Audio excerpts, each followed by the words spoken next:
Hey folks, we are just getting started here. We'll wait for a couple more folks to join in.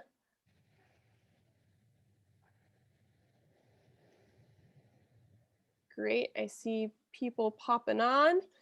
So we are just getting started. Welcome to Hawaii Invasive Species Awareness Month. We are in our last week of the month, which features talks from Kaua'i, but whole month we've had statewide talks sprinkled in there and other islands. So what I'm going to start with is just a poll. If you've been to the webinars before, you've probably taken this poll. It's just 2 questions. I'm going to leave it up for a minute or 2 while people are joining in. So if you can, please fill out that poll. I just launched that.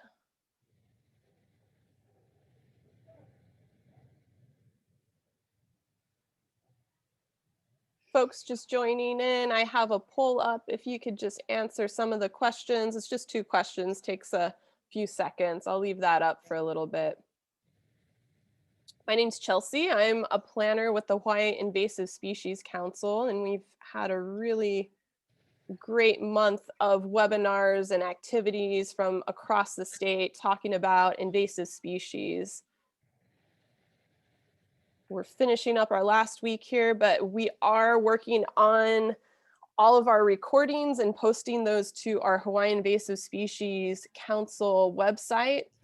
So we'll have all those recordings up in the next couple of weeks. So if you missed any of the talks, you can totally go onto our webpage and check those out. They're also on our Hawaii Invasive Species Council YouTube page. All right, I am gonna close the poll here. And that, close that.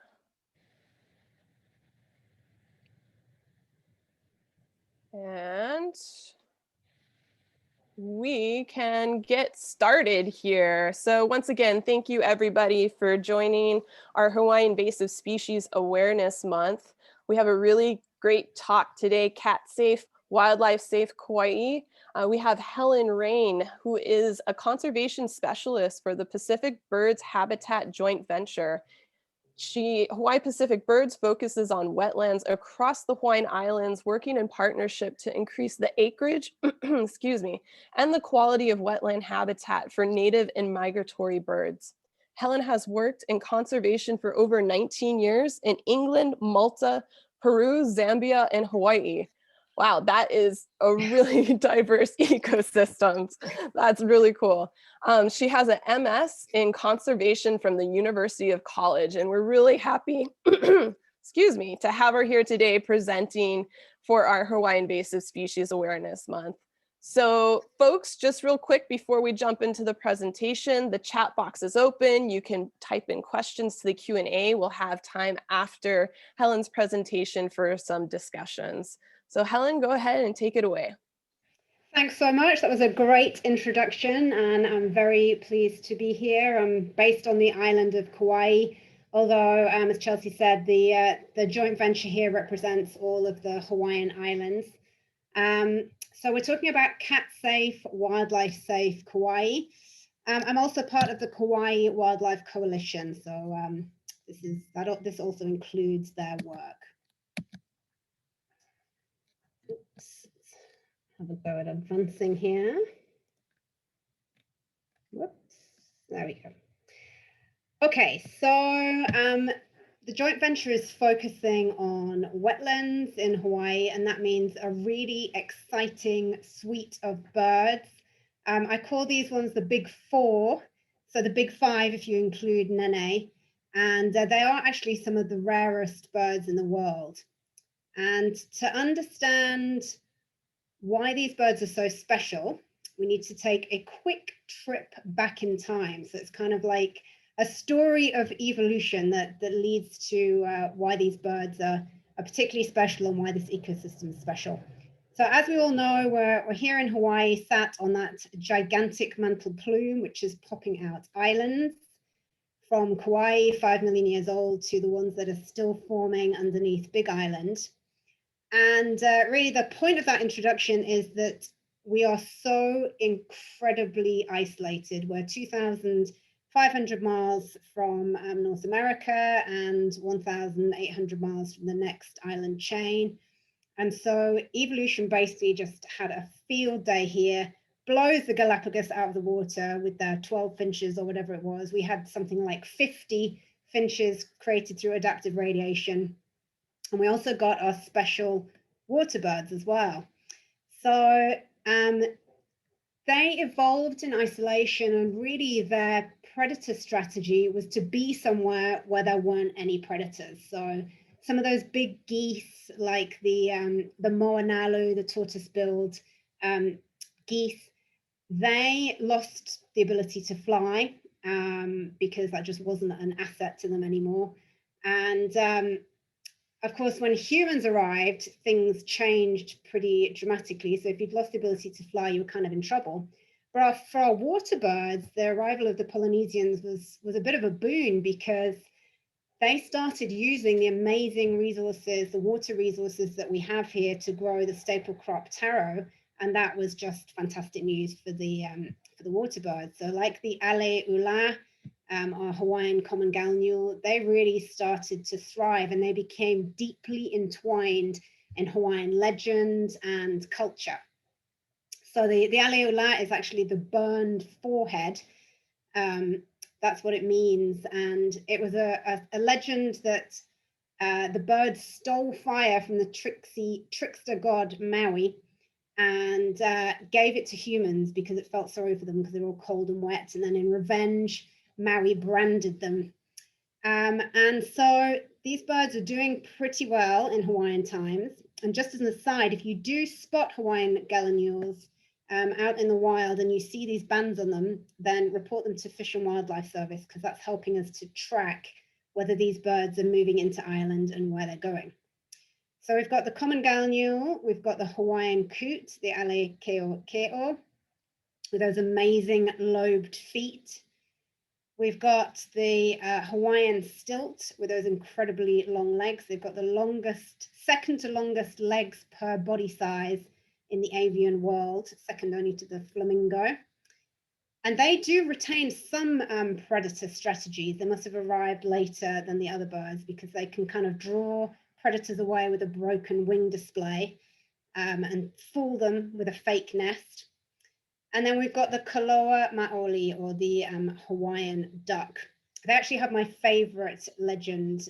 These birds were the guide to the blind warrior king, Imai Kalini. He could throw 5 spears at the same time against his adversaries, and they were guided by the Koloa Maoli. So a long history of these birds coexisting with humans. We're also on a migratory flyway, so we get all of these shorebirds coming through, like the bristle-thighed curlew, the Pacific golden plover. We've lost a lot of our migratory habitat, but there is still enough here to tempt these birds to come our way.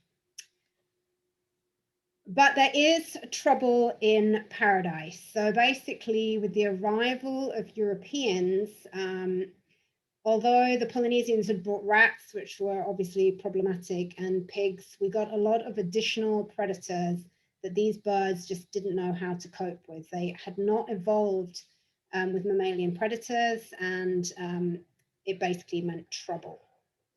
So introducing the Troublemakers with my Cheshire cat here. We got rats. So they had come with the Polynesians. We've got the Polynesian rat, but European ships brought more species and more rats, and the kind of plague began. This is footage from a burrow camera. So it's actually a seabird burrow, and you can see rats taking out an egg there. We've got pigs, which are a problem for seabirds. They'll munch up an entire burrow and take out the bird, the adult and the chick. And then barn owls were introduced in the 1950s, I believe, to try and control plagues of rats. And unfortunately, what they ended up doing was taking out lots of seabirds. And we've got the mongoose, not on Kaua'i, although every now and then there are sightings, but officially we don't have the mongoose. But yes, the arrival of people basically meant a lot of trouble for these birds. So that brings us to the cats. And this is my cat, Emmy. She was a feral cat, so she was outdoors and somebody picked her up, took her to the Humane Society, and she now lies in the kind of regal relaxation that I'd like to partake in myself a bit more often. And we have a lot of cats all the way across the Hawaiian Islands, and Kaua'i is no exception. So if Emmy wasn't reclining on my bed, she would be somewhere like this. So we have a lot of these feral cat feeding stations in Kauai and across the rest of the islands. And the mild conditions here basically mean that the cats can be outdoors all year round. And that is not good for the cats. Although they're fed, they're not well looked after, they're often in poor condition. They suffer from all sorts of different diseases, and it's just not good for cats to be outside in these large concentrations. It's definitely not good for humans for these cats to be outside in large concentrations, because cats are the only host of the parasite Toxoplasmosis. And I think there have been other talks about Toxoplasmosis during the rest of the invasive species month, but it's only spreads through cat feces, and in humans it can cause birth defects and miscarriage, and it's also causing big problems for our Hawaiian native Hawaiian monk seals, and for spinner dolphins it can be fatal, and again it causes miscarriage in those species. And broadly speaking, feral cat colonies, outdoor feral cat colonies like this, are an absolute disaster for our wildlife. And here's why. When you've got the kind of birds that have evolved on islands as isolated as ours, in an incredibly unique ecosystem, they just don't have predator avoidance techniques. They're not developed at all. And so in the case of seabirds, they really will just kind of sit around and not recognize that cats are a threat.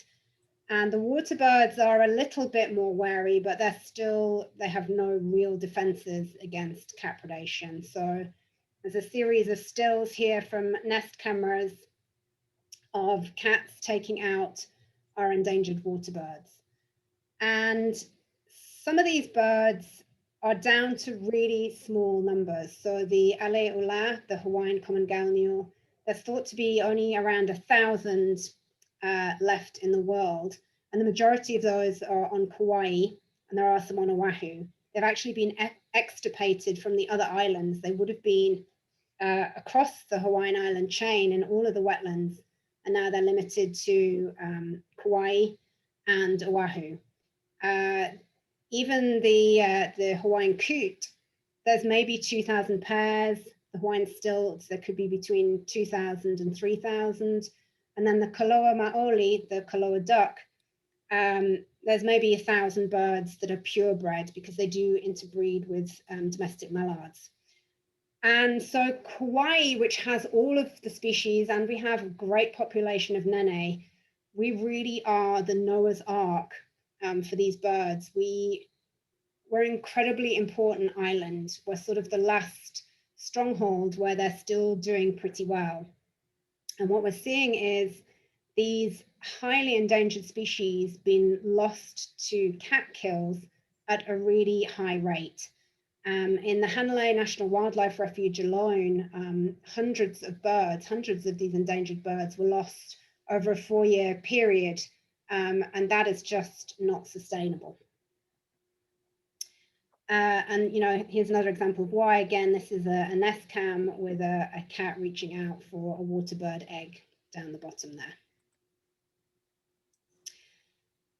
And as I said, we also have seabirds here. So on Kauai, we have large populations of wedge-tailed shearwaters, and we're seeing annual massacres of literally hundreds of these birds at a time, with bodies just piled up. I think once the cats realize how to kill these birds, they can just go through taking out dozens of them in one go, and it's a pretty heartbreaking sight down on the coast. Up in the mountains, we've got the endangered mule shearwater and Hawaiian petrel. And again, this is rather gruesome burrow cam footage of a cat taking out shearwater up in the mountains. They learn how to get into their burrows and pull them out. And again, the birds are pretty defenseless against these cat kills. So when we're talking about cats, the solution can seem very far away, and they can seem like really intractable problems, but we are able to find solutions. There are things that we can do, and a lot of it is about behavioral change, about thinking about how we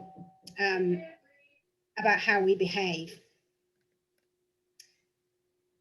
So the first part of that solution is really to start thinking about cats in a different way.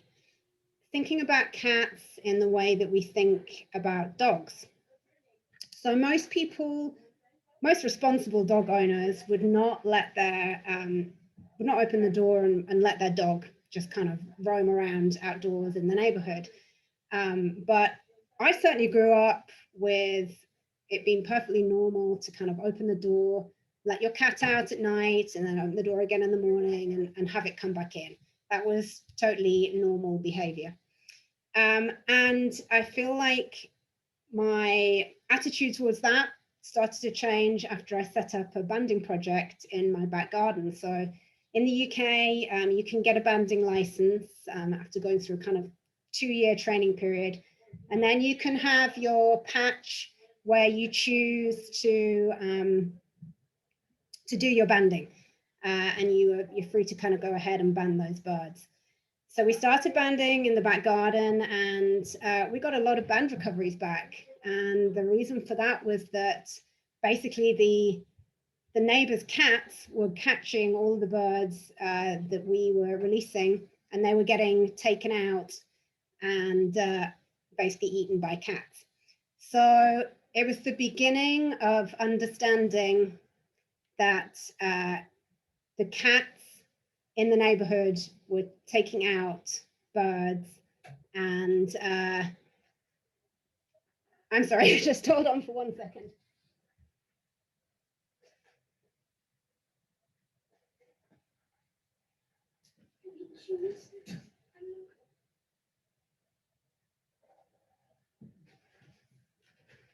Sorry, perils of working from home. So yes, it was this beginning of understanding that the neighborhood cats are taking out a lot of birds, and that the solution to that is to keeping cats indoors. The advantages for the cats are that fatal traffic accidents are not going to happen. They're not going to suffer from some of the contagious and fatal diseases that you get from cats outdoors. Fleas, ticks, worms, abscesses, getting lost. I feel like most cat owners have experienced that for their cats. You know, our cats do get killed on the roads and they come back having been in a fight. And there's definitely a lot of issues for cats being outdoors. So part of that change in the mindset can be to create something like catios and provide an outdoor space for the cat that keeps them protected. But this is really the first step towards trying to keep cats indoors and protect our wildlife and protect our cats at the same time. Another solution is working incredibly well on the island of Lanai. So this is the Lanai Cat Sanctuary, and if any of you have been there, you'll know it's great quality of life for the cats that they keep there. They had a huge number of cats on the landscape there, and they also have endangered Hawaiian petrels in pretty large numbers out in Lanai, and they were getting killed by cats. So the solution was to bring the cats into this closed sanctuary. It's actually one of the biggest tourist attractions on the island of Lanai. People love going and hanging out with the cats there, and that solves the problem for both the cats and for the native wildlife. And then other solutions, obviously, to spay or neuter the cats. Anyone that's tried to keep their cat indoors will know that every now and then they make a bid for freedom. If they're spayed or neutered, then at least they haven't managed to reproduce before you get them back again. vaccinating and microchipping the cats, and supporting closed sanctuaries. And we mentioned dogs briefly before, but keeping dogs on a leash in coastal areas in particular is really important. We have a lot of albatross colonies out here on Kauai, and they do get taken out by dogs. And our albatross are also being really seriously affected by cats. We've had chicks lost to cats even while the parents were present. So definitely all part of the conversation of keeping cats indoors. And a lot of people talk about trap, neuter, release as a solution to the feral cat problem on the islands. And on the surface, it does sound like it should be part of the solution. Trap, neuter, release is basically where the cats in cat colonies are taken in, they're neutered, and then they're released in the same spot. And then usually you'll have cat colony feeders continue to feed them. And obviously they're then not reproducing. So that is a good thing, that you're not having more cats being produced. But the problem in Hawaii, and particularly in Kauai, is that we have these wildlife hotspots and this very unique ecosystem and environment. And if you do trap, neuter, release, you still have cats on the landscape, and those cats can live for 10 or 15 years. And we've seen that the number of cats is not really going down in these trap, neuter, release colonies. The cats are still present. They have huge home ranges, much bigger than you might expect, and they're still free to kill the wedge-tailed shearwaters. And cats from these lowland colonies have been seen to move into the mountains. So it's just not a viable solution in Hawaii, where we have these birds that evolved with no predator defenses. And, you know, when you look at these pictures of these little teeny defenseless chicks, you can see that there's no chance for them if they have large numbers of cats out there. It's just sort of a war of attrition, and eventually you're going to end up losing those endangered species. So we definitely need to take some kind of action, and I think it starts with helping to spread the idea that cats belong indoors and are safer indoors, and that our native wildlife is then safer too. And this is what it's all about, right? When we're protecting the wildlife, this is what you get, these super cute little chicks that make it past fledging and make it to adulthood and can then go on and reproduce themselves and just fill our hearts with joy. So it's a real pleasure to see these Hawaiian birds on the landscape. And Kauai is one of the islands where you can come and easily see all of these waterbird species with a walk on a single golf course. You know, some of the areas around the Timbers Resort, where they're doing good habitat management there, and they've got large numbers of these birds. We've got the Kaua'i Waterbird Sanctuary that's managed by DOFOR. It's a fabulous place to see these birds.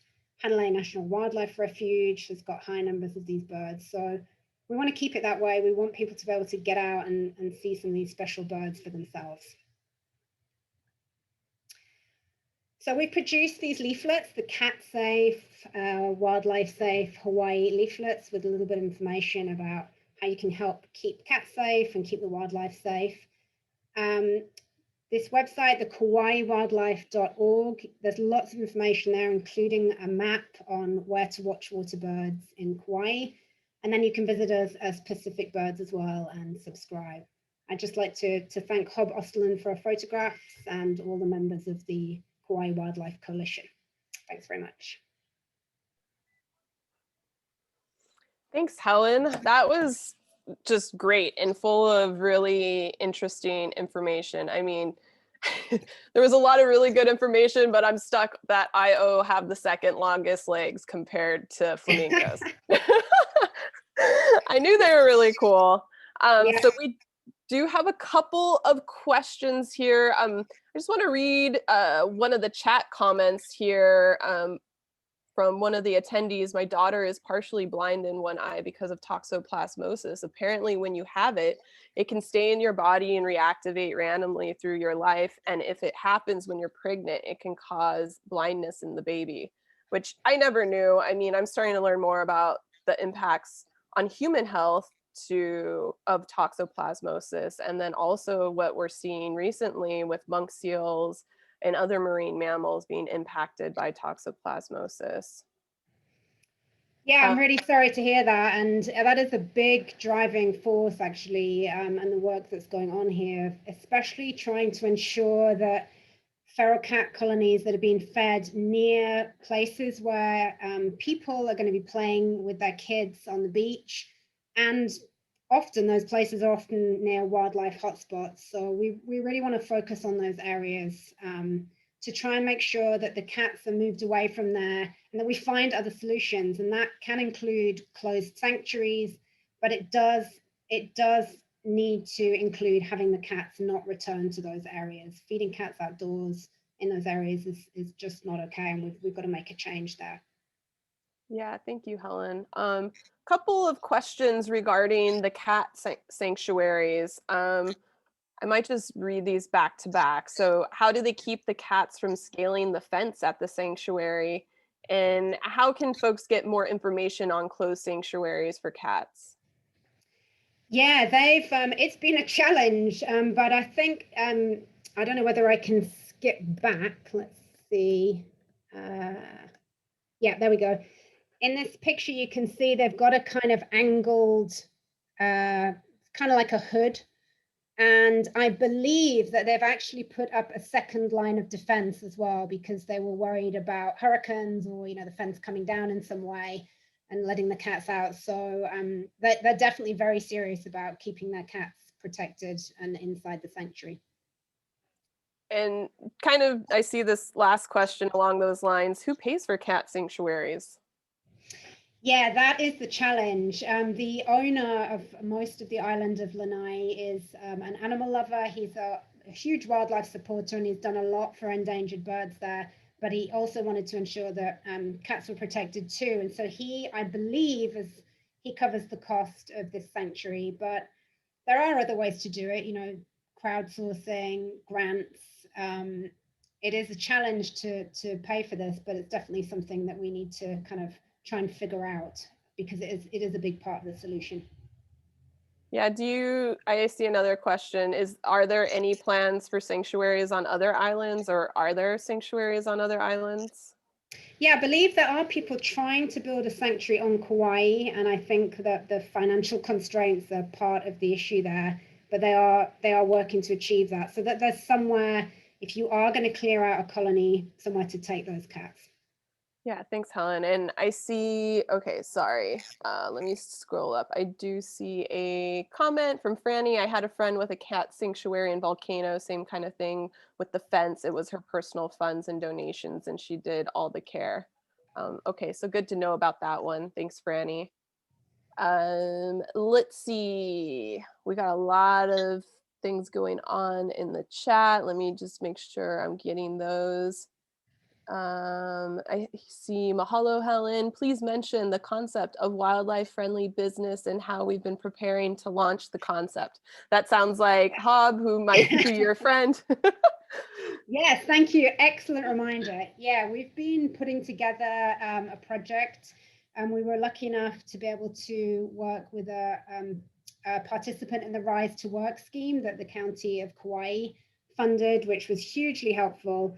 So Anne Ellis helped us to help the Kauai Wildlife Coalition to put together a proposal to encourage businesses to be wildlife friendly by not having feral cats fed on their property, and also encouraging them to shade their light so that they don't attract shearwaters in the season when young birds are fledging from the mountains, flying out to sea. They see a big light, they get attracted to it, they hit the ground, they can't get up again. And then again, that's where the cat issue comes in, that they are really easy prey to cats if they get grounded, the Newell shearwater and the Hawaiian petrel.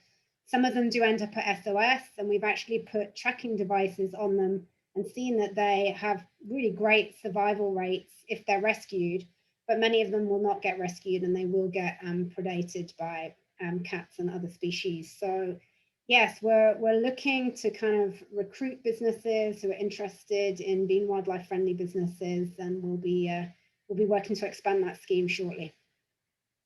Yeah, that sounds great. And sorry to Ruby, I think I misread your question. So her question was just looking at other types of cat management beyond these closed sanctuaries and cat patios, and kind of more along the lines of controlling through euthanizing colonies. And so she's just wondering if there are alternative programs that include that, knowing that it's Yeah. unpopular. Yeah, I mean, the reality is, I think a conservative estimate was that there was 20,000 feral cats on the landscape in Kauai and even more on the other islands. So with the best will in the world, we are not going to fit all of those cats into sanctuaries. And so euthanasia is going to remain part of the management picture.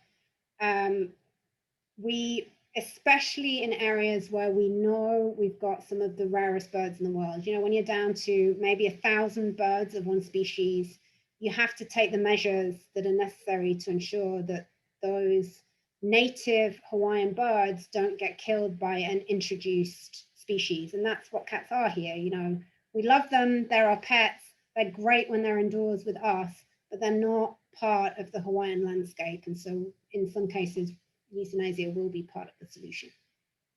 Yeah, thank you. And then moving over to cat patios, do you have any kind of source with some designs for, like, maybe people could look into? And then along that lines, how are the catios fashion being accepted by cat owners? Sorry, I'm reading that really poorly.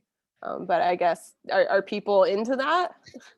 Yeah, I think people are into it. I know more and more people who are putting catios in their homes, and often people just do it themselves. You know, we have a lanai, and so we basically kind of wired the spaces on the lanai so that the cat can't get out. I mean, every now and then she does make a bid for freedom, but broadly speaking, it works. And if you just Google catio, you can find lots of different designs, lots of good ideas for what people are doing. Um, and even if you don't have the space or the money to create a catio, there are lots of ideas for how to keep your cat engaged and happy as an indoor cat, you know, even if you don't have that outside space. And I think there's also a fashion for having cats on leashes. You know, we take it for granted that dogs are going to go around on a leash, and actually there's no reason why cats can't go around on a leash too, if that's how you want to have your cat introduced to the outdoors. So that's an option too. There's some really great cats on leash videos. Yeah, I have a couple of friends that have a cat and they take it hiking, boating, fishing, and it has a little harness with a leash. I mean, it's amazing. And I Yeah. think they have a little catio. They just turn their lanai into like kind of a covered enclosed area where you can't get out.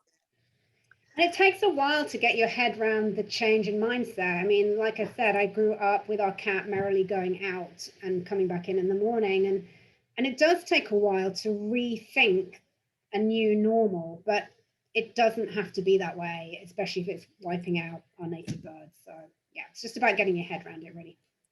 Yeah, maybe when we post this recording, we can maybe you could share some resources for like the catios. We can attach that along with this recording so folks can see what those look like. Yeah. Let's see. Are there any outreach programs that discourage community members to feed cats? We are definitely working on that. So the Kauai Wildlife Coalition is actively putting together communications programs to try and encourage people not to feed cats, and especially to try and talk to condo owners and business owners in hotspots. And members of that coalition do already go out and talk to business owners. And there's a lot of support in the community. I think the majority of people recognize that we have to protect what's special about Hawaii, and that means not feeding cats outdoors, and they don't want that on their property. So we're working with business owners to kind of encourage that.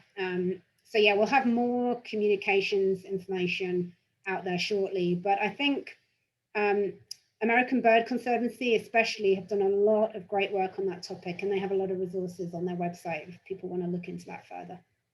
Oh, that's good to know. Okay. So Lucia asks, what are the laws and statutes in the state of Hawaii regarding feral cats? Our local animal control agency has a policy of trap, neuter, release, which we find unacceptable. And I'm assuming Lucia is probably somewhere in another state.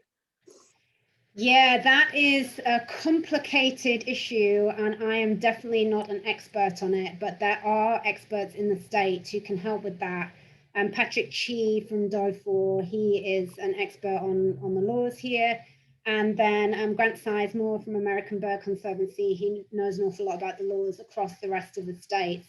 So probably the best thing we can do is, again, when we post the video, we'll put up some resources so that people can link to what the legal situation is in Hawaii and what we've got about the legal situation elsewhere. Thank you for that. Franny, Lucia, so Franny Brewer, she's with the Big Island Invasive Species Committee. She's having comments here in the chat. So she did say, if you are on the Big Island, you can get in contact with her and I can connect you to.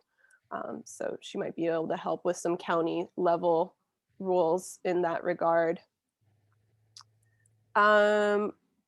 Okay, just a few chats about, like, if your cat's on a leash, you still got to pick up the cat poop, definitely. Good point. And then Susanna asked, do you have an approximate cat census for Kaua'i? And I saw earlier, Susanna is coming from the Canary Islands. Yeah, there was a feral cat task force initiative in Kauai, and I think their best guess was 20,000 cats outdoors on the island, and that's probably an underestimate. So yeah, it's large numbers of cats. And they probably have similar problems in the Canaries, I'd imagine, because they've got that same warm climate all year round. Yeah, I imagine it's really hard to get an accurate count because you see the cats in the cat colonies, but not the ones out in the actual forest that are truly feral. At least in my opinion, they're truly feral. Yeah. Let's see. Oh, this is great questions and great discussion. Thank you everybody for this. I'm just making sure I am picking up everything in the chat. I see a few more questions. Oh, great. Hob, just for Ruby, if you can see that in the Q&A, there is a paper that he's recommending. It's an extensive study on the attitudes of Hawaii residents on all islands. A large majority supported euthanasia and didn't like such big colonies of homeless cats. Yeah. Yeah, that's a great paper. It's really interesting. Yeah, we could have, I'm like picturing a whole web page here with all this information we're bringing up. Yeah, that'd be great. Yeah, I think there are some talks about that. So we'll definitely keep that as a potential next step here, especially with all people's curiosity and interest in all these different tools. Barbara asked, do bells around a cat's neck make them safer outside for birds?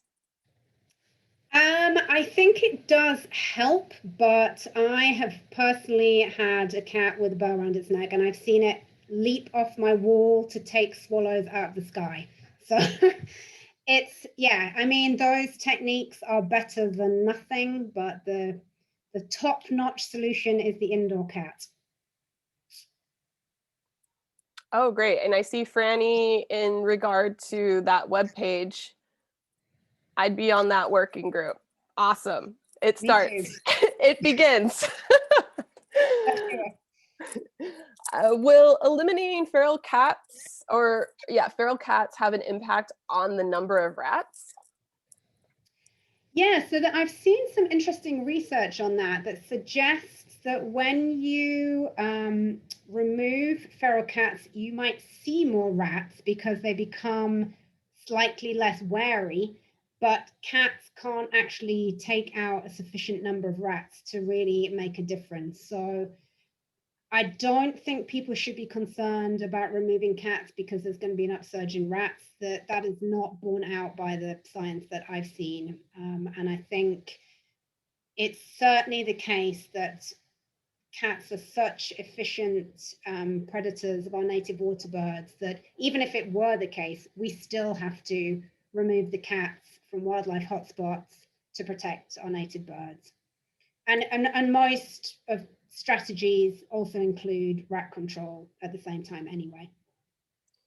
Yeah, thank you for answering about mice. And then, I mean, kind of along those lines, Steve Montgomery, he's asking, is New Zealand a model for Hawaii's cat issues? I know they have the predator-free 2050.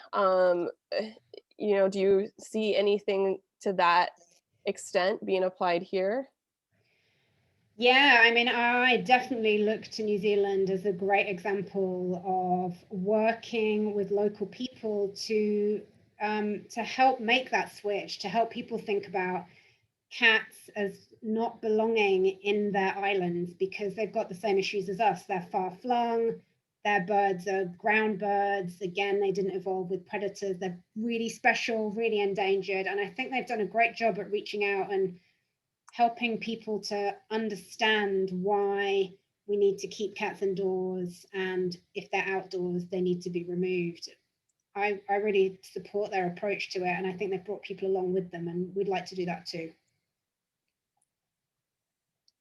I agree. I mean, sometimes it's like, wow, they're shooting for the stars there, but it's I think that kind of motivation and those types of goals are needed to make a real impact on these, I mean, complex issues and high impact issues. Yeah, I went to Hauturu Island, which they've removed all predators and almost all invasive plant species there. And it is amazing when you're on that island. There's a dawn chorus of native birds, and there's kakapo, and there's kiwis running around. And then you go back to the mainland, and despite their best efforts, the forests are still a bit scarily silent. So they have they have a lot of offshore islands that they've got the potential to do that work on, and it's definitely something that we should and could be thinking about.